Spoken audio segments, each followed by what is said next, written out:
اچھا یہ ابھی پنجاب میں کیئر ٹیکرز کے حوالے سے چل رہی ہے گفتگو، جو نام پی ٹی آئی کی طرف سے آئے، ناصر محمود کھوسا، احمد نواز سکھیرا، نصیر صاحب، بڑے ایک ریزنیبل نام ہے، کوئی ایسی چھاپ نہیں ہے ان میں سے کہ جو انہی کے لوگ ہوں. لیکن ہم دوسری طرف جو نون لیگ نے نام دیا ہے، محسن نقوی صاحب، میں کام کر چکا ہوں ان کے چینل میں، ان کی جو وابستگی ہے وہ سب کو پتہ ہے. پھر آحد چیمہ صاحب، بڑے نان سیریس سے مطلب اپروچ ہے. یا وہ یہ سمجھتے ہیں نون لیگ والے کہ کیونکہ الیکشن کمیشن کے پاس جائے گا اور ان کے تعلقات ان کے ساتھ ہیں تو ان کی مرضی کا نام پک ہو جائے گا، یہ سوچ ہے ان کی؟ یا آپ سمجھتے ہیں کہ اگر یہ الیکشن کمیشن کے پاس جب جائے گا تو اس میں کوئی سرپرائزز بھی آ سکتے ہیں نام کی سلیکشن میں؟ سمیع صاحب، آپ کا جو شک ہے وہ میں بھی اس کے ساتھ ہی کافی حد تک کھڑا ہوں. میرا خیال میں مسلم لیگ نون بھی شاید یہی چاہتی ہے کہ معاملہ جو ہے وہ ultimately election commission of Pakistan تک ہی جائے. اور خاص طور پہ محسن نقوی صاحب کا جو نام ہے، ہم سب جانتے ہیں کہ ان کے پاکستان پیپلز پارٹی کے ساتھ بھی بڑے اچھے مراسم ہیں، تو دونوں اتحادی پنجاب کے اندر یہی چاہتے ہوں گے کہ معاملہ الیکشن کمیشن آف پاکستان کے اندر ہی جائے. لیکن یہ بھی حقیقت ہے کہ ابھی جب پارلیمانی کمیٹی کے اندر جب یہ ڈسکشن شروع ہوگی، جو اگلے 2 دن کا جو ٹائم ہے، تو اس کے اندر ان ناموں کی تبدیلی بھی ہو سکتی ہے. یہ بھی رائٹ ان کے پاس موجود ہے. سو دا ڈورز آر اسٹل اوپن. لیکن میرے خیال میں مسلم لیگ نون جو ہے، مجھے نہیں لگتا کہ یہ پارلیمانی کمیٹی کوئی فیصلہ کر پائے گی.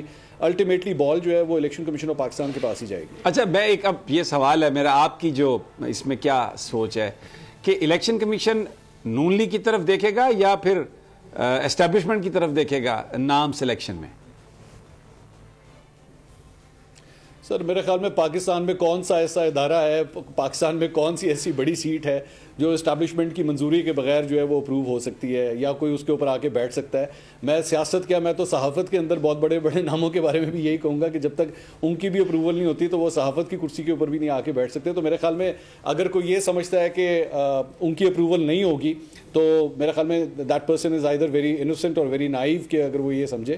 سو میرے خیال میں الٹیمیٹلی ان کا کوئی نہ کوئی عمل دخل تو ضرور ہوگا. اچھا، اس میں پھر اب ایک بڑا اہم یہ نقطہ ہے، مسلم لیگ نون کے جو لوگ ہیں ان کی جو گفتگو ہے، کچھ لوگوں کی گفتگو، I am privy to some conversations, وہ کہتے ہیں کہ یہ ہمارے ساتھ بھی یہ ہاتھ ہے. ابھی آپ دیکھیں خواجہ سعد رفیق صاحب کا ایک ٹویٹ تھا، یہ چیچک زدہ جمہوریت، یہاں پر جو اسٹیبلشمنٹ کا کردار، خاندانی سیاست، باقی چیزیں تو انہوں نے بس وہ چٹنی اور سلاد کے طور پر کی تھی ایڈ، اس میں اصل وہ اسٹیبلشمنٹ کی طرف اشارہ کر کے کہہ رہے تھے.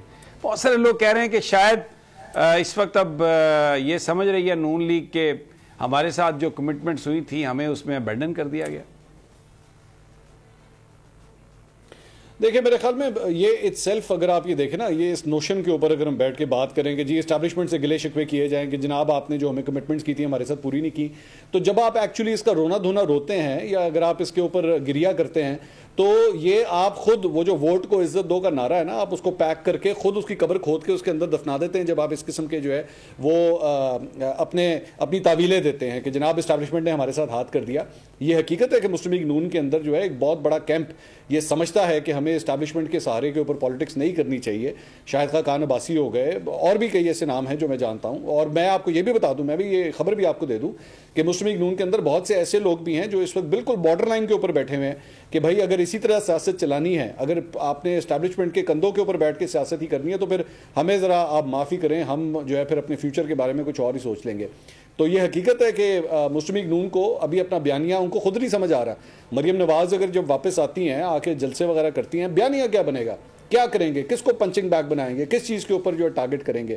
جب آپ اپوزیشن میں تھے تب آپ ووٹ کو عزت دو کا بیانیہ لے کے چلتے تھے، اب تو آپ حکومت میں ہیں. اب حکومت میں بیٹھ کے آپ کی پرفارمنس جیسی بھی ہے، جو ڈالر کے جو حال ہے، ایل سیز کھل نہیں رہی، کاروبار کا بیڑا غرق ہوا ہے. کاروباری طبقے نے آج جو گورنر اسٹیٹ بینک سے ملاقات کی ہے، وہاں پہ ایک بیچارہ وہ جو سرمایہ کار تھا وہ تو رو پڑا وہاں پہ کہ بھائی جان میں 350 بندہ آلریڈی فیکٹری سے نکال چکا ہوں، 100 مجھے اور کہا گیا نکالنے کے لیے، تو میں کدھر کھڑا ہوں. تو بیانیہ کیا بنانا ہے آپ نے؟ تو مسلم لیگ نون اس حوالے سے بہت ڈیوائیڈڈ، بہت فریکچرڈ اس وقت نظر آ رہی ہے. اور مجھے نہیں پتا کہ اگلے آنے والے مہینے 1.5 مہینے کے اندر وہ کس قسم کا بیانیہ بنا کے لوگوں کو بیچیں گے. 2022 بہت بڑے تحفے بھی دے کے گیا پاکستان کی عوام کو ایک تحفہ یہ دیا کہ عوام کو پتہ چل گیا کہ پاکستان کا میڈیا کیا ہے.